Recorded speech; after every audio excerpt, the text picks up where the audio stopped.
오늘 시간에는 믿음으로 영적 바톤 터치를 하라는 제목으로 하나님 말씀 증거하도록 하겠습니다. 올해 파리 올림픽에서 남자 계주 400m 경기에서 강력한 금메달 후보였던 미국 팀이 바톤 터치를 잘못해서 실격을 당하고 말았습니다. 그런데 이번만 바톤 터치를 잘못한 것이 아니라 미국의 남자 계주 400m 그 선수들이 예전에 있었던 두 번의 국제 대회에서도 똑같이 바톤 터치를 잘못해서 메달을 따지를 못했습니다. 그래서 뉴스에 바톤 터치의 저주라고 해가지고 기사가 실리기도 했지요. 400m 계주는 4명이 각각 100m씩을 뛰는 경기입니다. 그래서 앞에 있는 사람이 아무리 잘 뛰어도 뒤에 있는 사람이 잘 뛰지 못하면 아무 소용이 없습니다. 뒤로 갈수록 중요하고 마지막 주자가 제일 중요합니다. 선수들끼리의 호흡도 너무나 중요하지요. 원래 각 선수들이 어떤 선수는 100m 전문, 어떤 선수는 200m 전문, 어떤 선수는 400m 전문, 다 자기의 주종목이 따로 있습니다. 평상시에 각 선수들이 자기 종목에 대해서만 훈련을 하겠지요. 그런데 이제 400m 계주 결승을 준비하려고 하면 선수들이 자주 만나서 훈련을 같이 해야 합니다. 호흡을 맞춰봐야 되지요. 그런데 원래 자기 주종목이 따로 있고 원래는 자기 주종목만을 위해서 훈련을 각자 하다가 이제 같이 모여가지고 계주 연습을 하니까 그 호흡 맞추기가 상당히 어렵습니다. 또 각 선수가 100m씩을 뛰지요. 그렇기 때문에 순간의 실수가 큰 잘못을 만들어냅니다.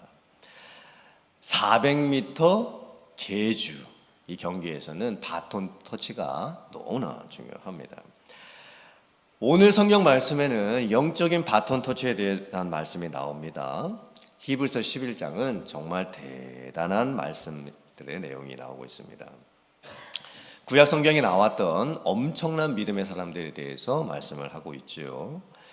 우리들이 히브리서 11장 말씀을 이제 다 읽고 이제 오늘 마지막 결론의 말씀이 나오는데 히브리서 11장 말씀을 읽어보면 두 가지의 잘못된 반응이 나올 수가 있습니다. 하나의 반응은 이 히브리서 11장에 나오는 사람들을 대단한 믿음의 영웅들처럼만 생각을 하고 우리가 그들을 본받자 이렇게 결론을 내는 것입니다. 이것도 잘못입니다. 왜냐하면 히브리서 11장에 나오는 사람들은요 대단한 사람들이 아니었습니다. 믿음의 영웅들도 아니었습니다. 그래서 우리가 그들 앞에서 너무 주눅이 들고 또 우리의 자신을 낮출 필요는 없습니다. 또 다른 한편으로는 나는 이 사람들처럼 절대 될 수가 없다. 이 사람들은 나하고 너무나 큰 차이가 난다 라고 하면서 내 자신을 너무나 낮추고 평가절하를 하는 것입니다. 괜히 우리가 이 말씀을 읽고 너무나 큰 자책을 할 필요는 없지요. 오늘 히브리서 11장 40절 말씀에는 이 히브리서 11장의 전체 결론이 참으로 독특하게 되어 있습니다. 참 귀한 말씀을 담고 있죠.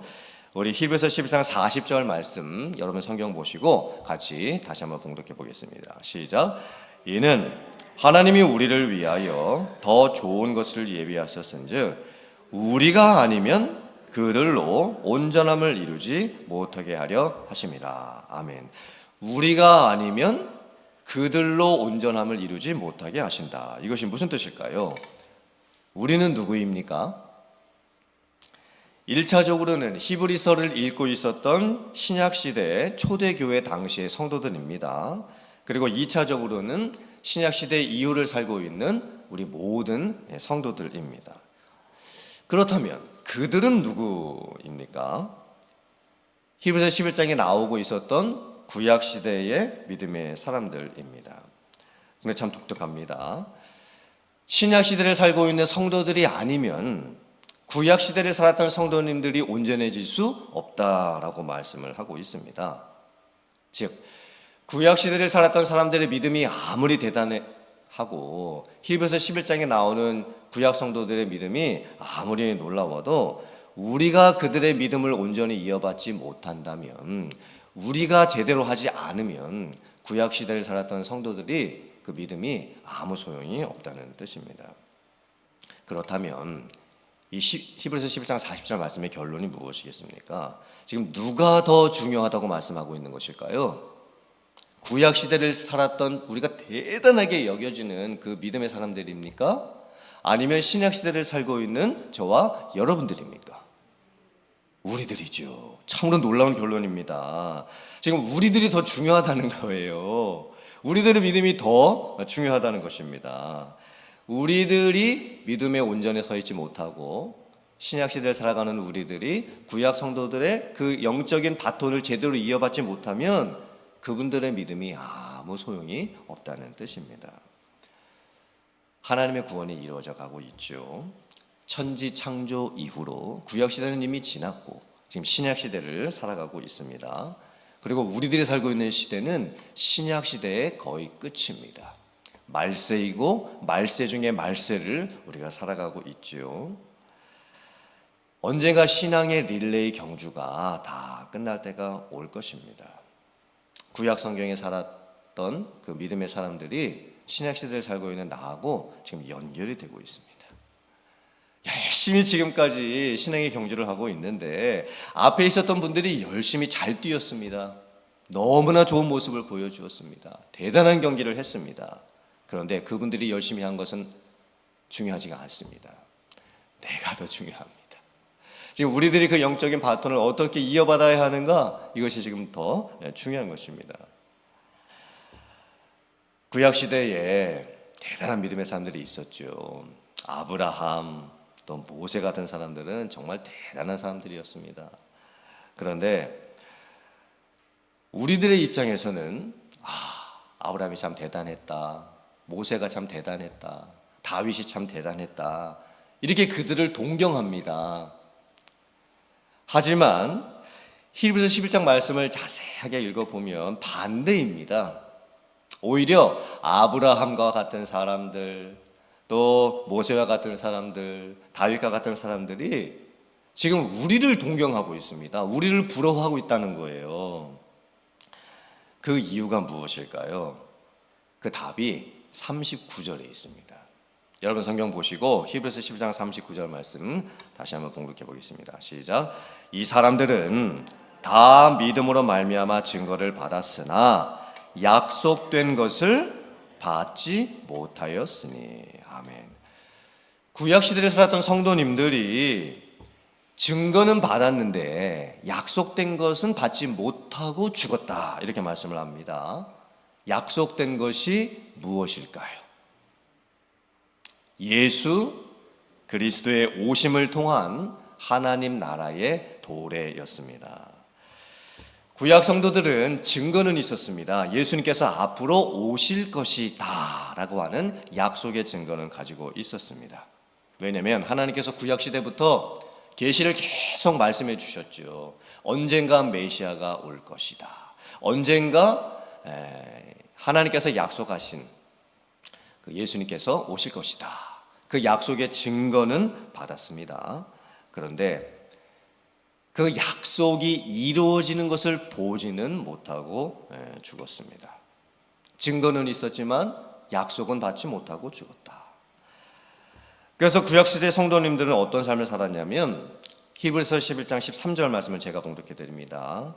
이 사람들은 다 믿음을 따라 죽었으며 약속을 받지 못하였을 때 그것들을 멀리서 보고 환영하며 또 땅에서는 외국인과 나그네임을 증언하였으니. 아멘. 구약 시대를 살았던 성도님들은 증거는 있었습니다. 약속도 받았습니다. 그런데 그 약속이 멀리 있었습니다. 예수님께서 오실 그 날, 메시아가 오시게 될 그 하나님 나라의 도래를 언젠가 먼 미래에 있게 될 그것을 바라보면서 소망하면서 살았을 뿐입니다. 그래서 이 땅의 삶을 나그네의 삶이라고 생각하면서 살았습니다. 잠깐 이 땅에 왔다가 나는 떠날 것이다. 하지만 장차 언젠가 예수 그리스도께서 이 땅에 오시게 되면 하나님께서 이루시기를 원하시는 그 하나님의 나라, 완전한 구원이 이루어지게 될 것이다. 구약의 성도들은요, 장차 오실 예수님을 바라보면서 믿음을 따라서 살다가 죽었습니다. 그런데 신약 시대를 사는 성도님들은 어떻습니까? 그 약속이 이루어진 것을 보았습니다. 예수님께서 세상에 오신 것을 보았습니다. 예수님을 직접 만나기도 했고 예수님의 말씀을 직접 듣기도 했습니다. 예수님을 직접 만질 수도 있었습니다. 예수님께서 하셨던 놀라운 구원의 역사를 직접 체험을 했던 겁니다. 그래서 누가 누구를 부러워한 것입니까? 물론 우리도 구약시대에 살았던 성도님들 부러워하지요. 아, 대단하다. 아브라함도 대단하고 모세도 대단하고 다윗도 대단하다. 하지만 누가 누구를 더 부러워한 것입니까? 구약시대를 살았던 성도님들이 나를 지금 더 부러워하고 있는 겁니다. 우리를 더 부러워하고 있는 거예요. 그래서 히브리서 11장 이 말씀의 결론은요, 저와 여러분들에게 지금 엄청난 부탁을 하고 있는 것입니다. 히브리서 11장에 나오는 수많은 믿음의 사람들의 그 믿음과 삶을 우리들이 이어받아야 한다라고, 제발 그렇게 해달라고 우리에게 부탁의 말씀을 주고 있습니다. 그래야만 히브리서 11장에 나오는 믿음의 사람들의 삶이 헛되지 않다는 거예요. 우리에게 영적 바톤을 잘 이어받아 달라고 부탁을 하고 있습니다.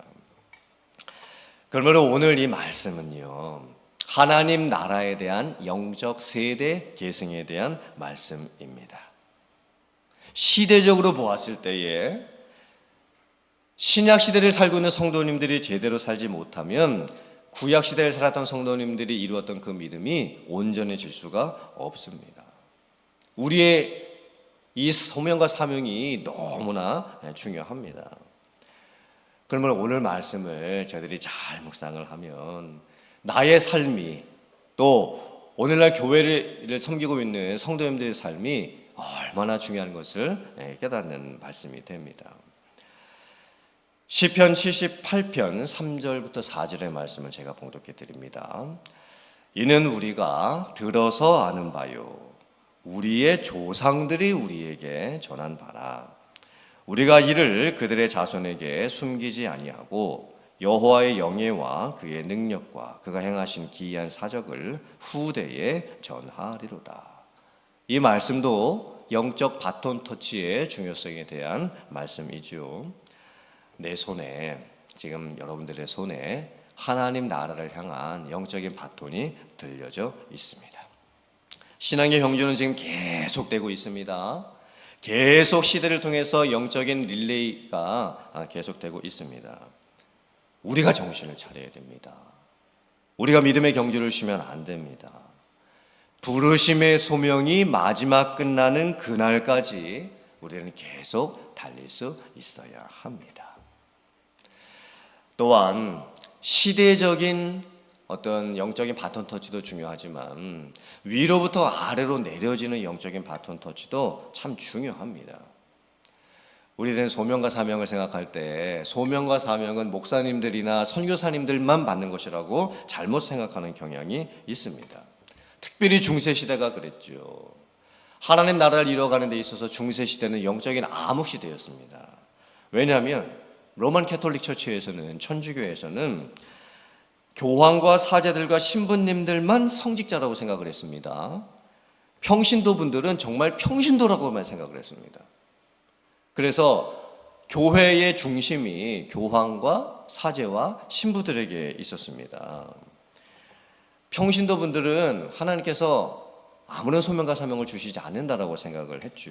잘못된 생각이었습니다. 종교개혁자 존 켈빈이 직업 소명설에 대해서 말씀을 했습니다. 하나님께서 모든 성도들에게 소명과 사명을 주셨다. 농사를 짓고 소를 키우는 것도 하나님께서 주신 소명과 사명이다. 아버지가 또 어머니가 되어서 자녀를 키우는 것도 하나님께서 주신 소명이고 사명이다. 재봉틀을 돌리고 옷을 만드는 것도 하나님께서 주신 소명과 사명이다. 이것이 직업 소명설입니다. 모든 사람과 모든 평신도들에게 하나님께서 소명과 사명을 주셨다는 것이죠. 그러므로 오늘 저희들이 이 영적인 바톤 터치를 함에 있어서 사실 목사님들, 전도사님들, 교육자들보다 더 중요한 분들은 평신도 분들입니다.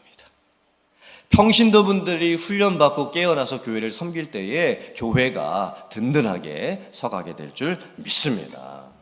그러면 오늘 말씀 저희들이 다시 한번 잘 묵상하면서 나의 믿음이 정말 중요하구나. 내가 나의 믿음의 경주를 어떻게 해 나가야 하는 것이 정말 중요한 것이구나. 다시 한번 깨닫기를 원합니다. 그리고 하나님께서 여러분들에게 주신 그 소명과 사명을 여러분들의 삶의 자리에서 열심을 다해서 이루어갈 수 있기를 주님의 이름으로 축복합니다. 그래서 우리 모두가 하나님께서 우리에게 주신 사명을 삶의 자리에서 잘 다하고 영적인 신앙의 경주를 지치지 아니하고 멈추지 아니하고 끝까지 keep going 잘 해나감을 통해서 하나님의 나라를 온전히 이루어드리는데 귀하게 쓰임받는 여러분들 다 되실 수 있기를 주님의 이름으로 축원합니다. 아멘.